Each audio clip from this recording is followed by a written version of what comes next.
Comprendre la gestion selon les principes divins.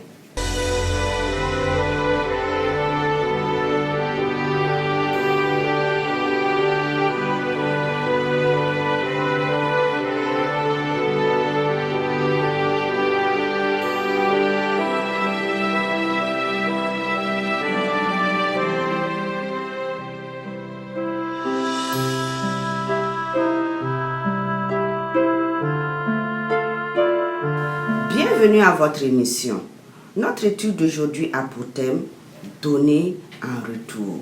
La question du jour, comment gérer ses biens quand on n'est plus?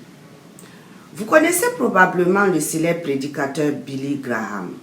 À l'âge de 60 ans, quelqu'un lui avait demandé ce qui le surprenait le plus dans la vie. Il répondit aussitôt « Ce qui me surprend le plus, c'est la brièveté de la vie. » Oui, mes amis, nous sommes unanimes que la vie passe si vite. Non seulement la vie passe très vite, mais lorsque nous mourons, nous n'emportons aucun des biens que nous avons accumulés ici-bas.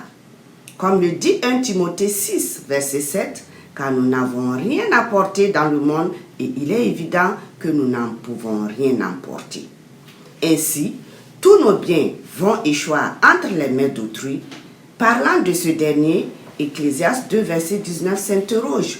Et qui sait s'il sera sage ou insensé? Cependant, il sera maître de tout mon travail, de tout le fruit de ma sagesse sous le soleil. C'est là encore une vanité. La question qu'on se pose tous, c'est que faire des biens que nous avons tant souffert pour acquérir? Peut-être que tu te poses aussi cette question.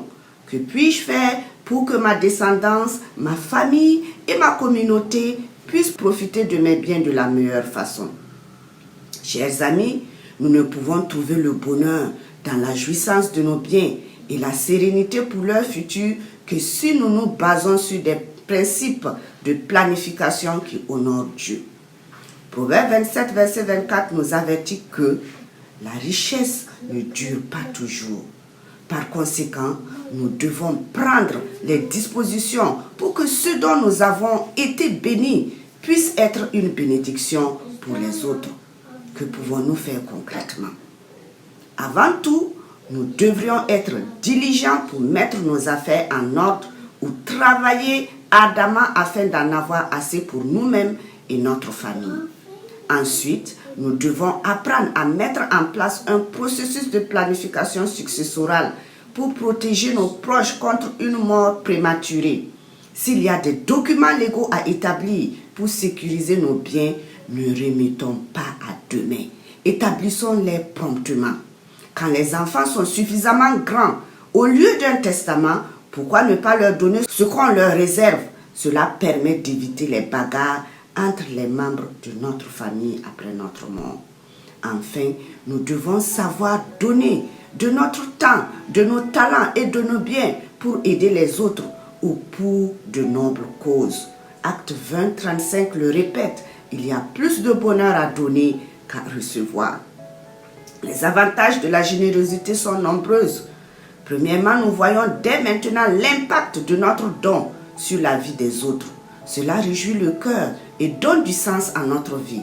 Par exemple, aider un sans-abri, un don fait à un orphelinat, conseiller un couple qui se dispute, etc. La personne à qui nous donnons en bénéficie maintenant et glorifie Dieu.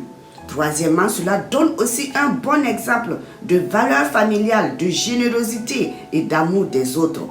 Cela montre que notre cœur est passé de l'égoïsme au désintéressement. Enfin, en donnant, nous amassons des richesses au ciel. Chers amis, tout ce que nous avons appartient à Dieu. Soyons de bons intendants et apprenons à planifier la bonne utilisation de nos richesses pour en faire profiter les autres, même quand nous ne serons plus sur cette terre. Seigneur éternel, notre Père, toi qui es le dispensateur de tous nos biens, apprends-nous à être de bons gestionnaires de ce que tu nous as confié et à bien planifier nos biens pour le bien-être de nos proches et de notre communauté. Au nom de Jésus, Amen.